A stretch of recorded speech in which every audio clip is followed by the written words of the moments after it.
Could it be that Mephisto, father of Lilith, the lord of hatred himself, masterminded the entire sequence of events of the Diablo 4 campaign? Yeah, absolutely. I've written a list of where I think the influence of Mephisto has had the most impact, and in this video, I'll be talking about each of these elements, including why I believe them to be true. Spoiler warning, I'm about to spoil the entire Diablo 4 campaign. You've been warned.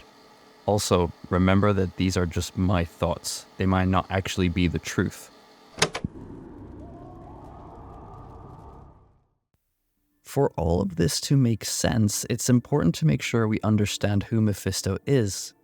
His manipulative abilities extend far beyond simple deceit, often influencing even his formidable brothers Diablo and Baal. He is a mastermind in every sense, with intricate plots and plans that he weaves with precision.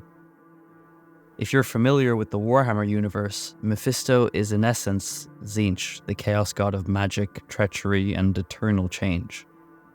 His tactics are not rooted in brute force, but in manipulation, sowing discord and instigating conflict amongst those around him. Belial, the Lord of Lies himself, was a disciple of Mephisto, gaining knowledge and honing his craft under the tutelage of the primeval. This relationship gives us further insight into Mephisto's profound understanding of deceit and manipulation. Hatred for Mephisto is a tool, wielded with precision and planning. By understanding Mephisto's character, we better equip ourselves to recognize his manipulations, his tactics, and the subtle traces he leaves behind in the narrative.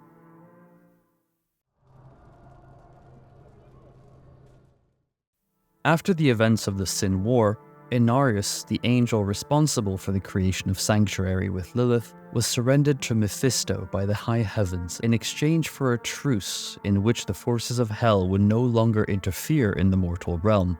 The torment that ensued for Inarius was nothing short of horrific, stretching across hundreds of years at the hands of the primeval.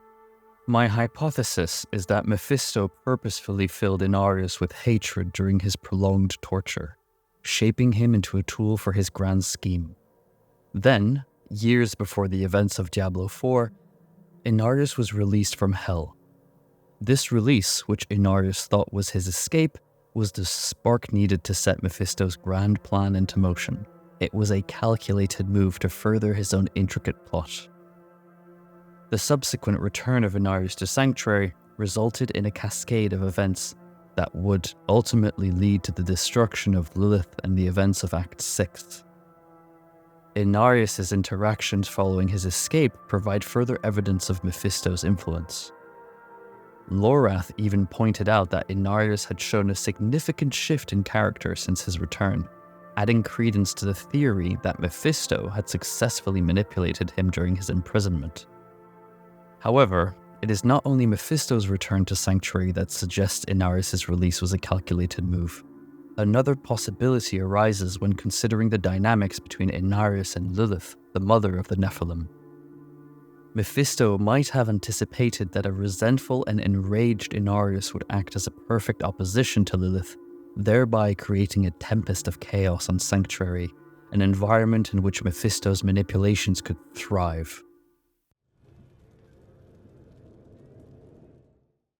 In the first moments of the campaign, a brutal event kickstarts your journey. The murder of your horse, seemingly arbitrary at first, was actually a ploy by Mephisto himself, visible to those who examine the cinematic closely. Throughout the campaign, Mephisto wears the guise of an ally, determined to halt Lilith's grand plan of absorbing the prime evils and to amass a powerful army against heaven and hell. He even confesses to saving you during the initial stages of the campaign, a move that retrospectively was a manipulation to earn your trust. As the campaign progresses, Mephisto's interventions become more apparent, particularly whenever Lilith gains an advantage.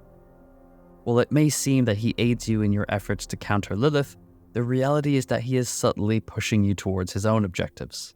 Mephisto's words that Sanctuary will be lost if Lilith acquires his essence is not as straightforward as it appears.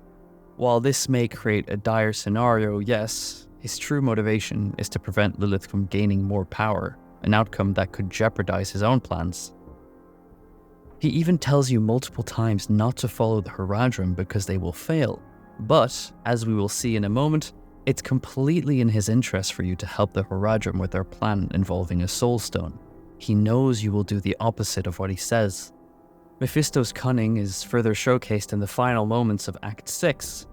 Aware of your resolve to resist his suggestions, he clearly advised Nirel against placing him in the Soulstone, a ploy that prompts you to do the exact opposite. His ominous warning, "You have sealed your fate," translates more accurately to a triumphant, "You've done exactly as I wished."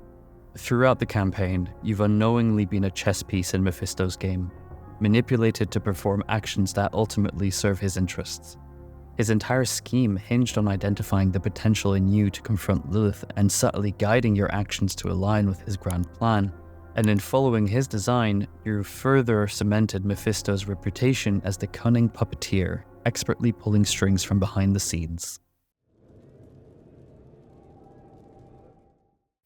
When you get to Hell in Act 6, we encounter Prava, a character that should have met her end during the March on Hell. Leading the charge, she was overwhelmed by demons, seemingly marked for certain doom. Yet, astonishingly, she was discovered by the Wanderer's party, injured but alive. Prava's miraculous survival was no random occurrence. In this grand chessboard of Mephisto's plan, she served as a pawn, spared from death for a specific purpose. You see, Mephisto needed Prava alive to become his instrument, corrupting her with hatred to wreak havoc on Sanctuary through the Cathedral of Light, something he had already done in the past when he corrupted the Order of Zakarum. As a puppet of Mephisto, Prava was manipulated into causing significant discord. Despite being saved by the Horadrim, she turned against her saviors. Accusing the Horadrim of heresy, she blamed them for the death of Inarius. This incendiary allegation sparked conflict, inciting Yosef to attack Lorath and the Wanderer when they got back to the chapel. This strategy was another move by Mephisto, using Prava to stir discord and further his dark agenda.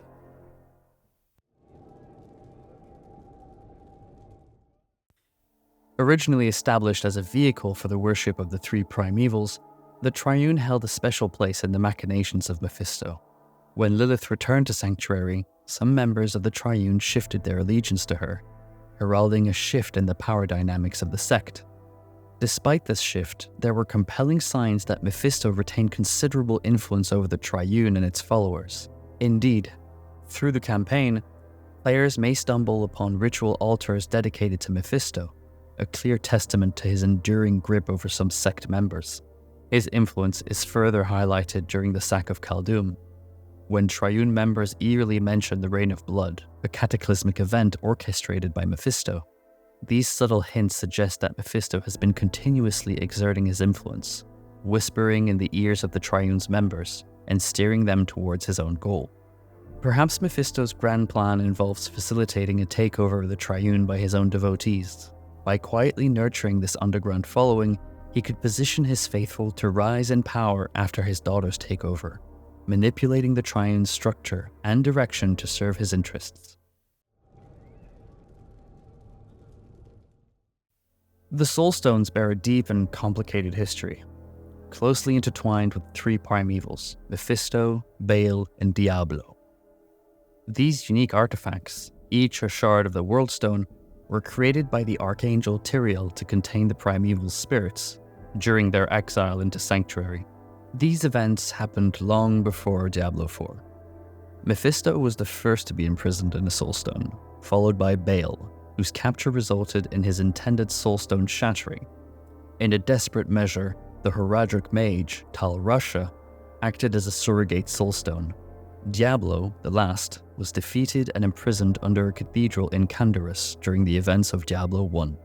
However, unknown to the high heavens, the Soulstones form the crux of an elaborate scheme crafted by the primevals to pave the way for the invasion of Sanctuary in Diablo 2.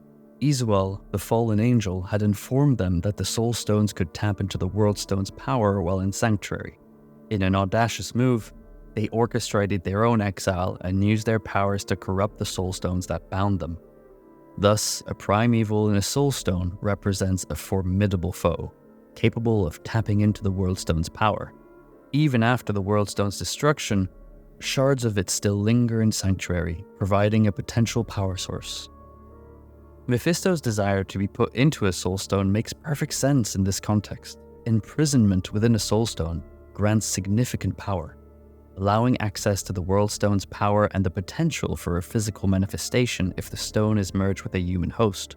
Examples such as Yorin in Diablo 4, Tal Rasha, and Aiden in Diablo 1 underscore the danger this fusion poses to humanity.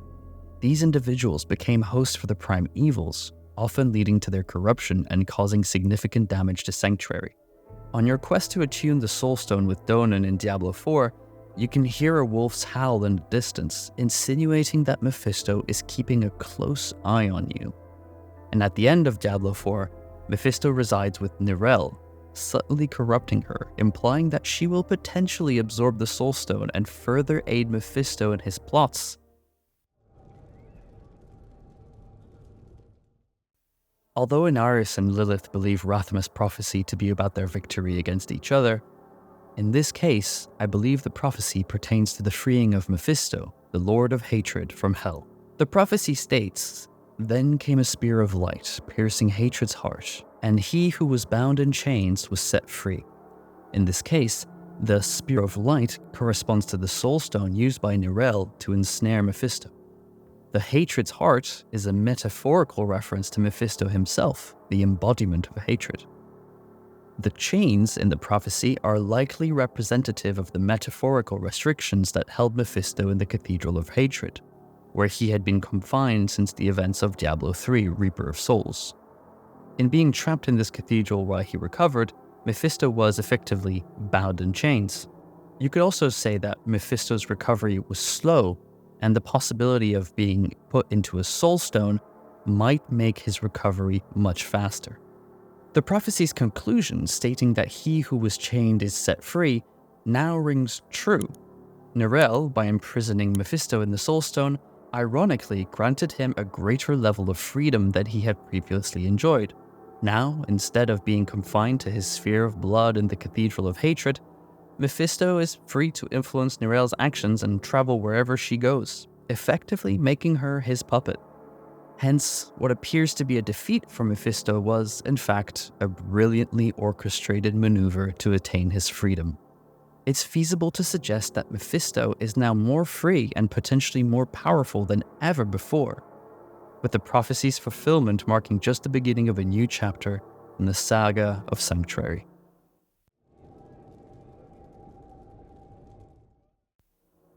In the course of events that unfolded in Diablo 4, it becomes apparent that Mephisto's master plan has been executed with surgical precision.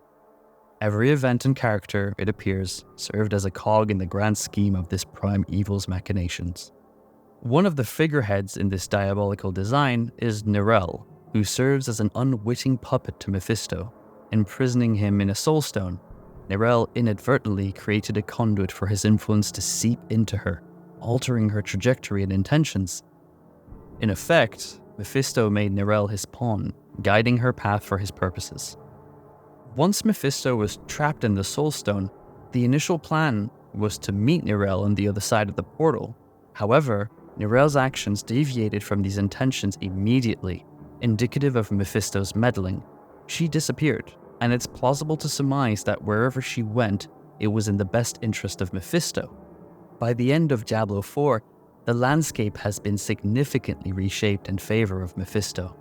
His adversaries, Lilith and Inarius, have met their demise, effectively eliminating any formidable opposition. Furthermore, he's regained control of the cult, the Triune, adding another powerful tool in his arsenal for controlling Sanctuary.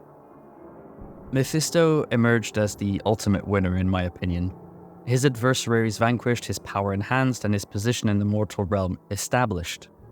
This leads us to the unsettling conclusion that Mephisto's plan had only just begun, and with his current position, he is well placed to enact far more damage than ever before.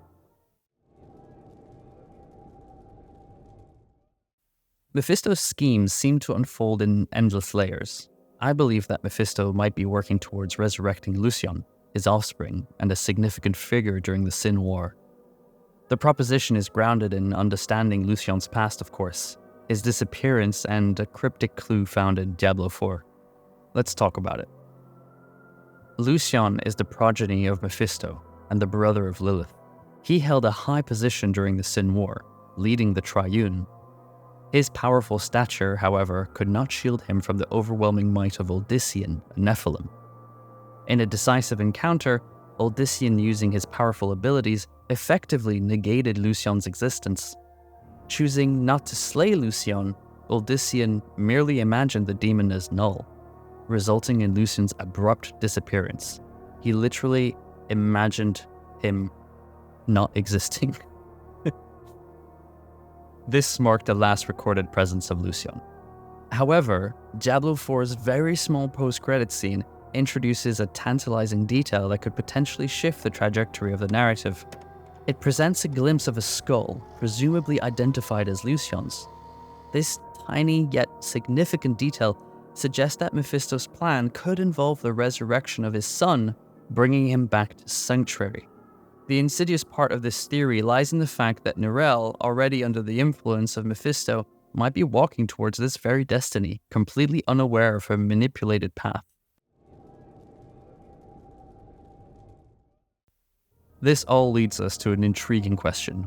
Did Mephisto indeed plan it all? Is there an aspect of the story where his influence was absent, or was he the puppeteer controlling each event right from the onset? I think he absolutely did plan it all. If you're still on the fence on this, let me leave you with the last piece of evidence that might change your mind. Diablo 4's development codename internally at Blizzard was Project Fenris, a reference to Fenrir, the infamous wolf from Norse mythology. It parallels Mephisto's choice of a wounded wolf as his vessel, the implication being that Blizzard might have planned this alignment all along. Or maybe they just thought the name was cool. So, what are your thoughts? Did Mephisto indeed orchestrate this elaborate plan, or are we simply wanderers seeking patterns in the chaos? Let me know in the comments and keep it constructive. Take care, and we'll see you in the next one.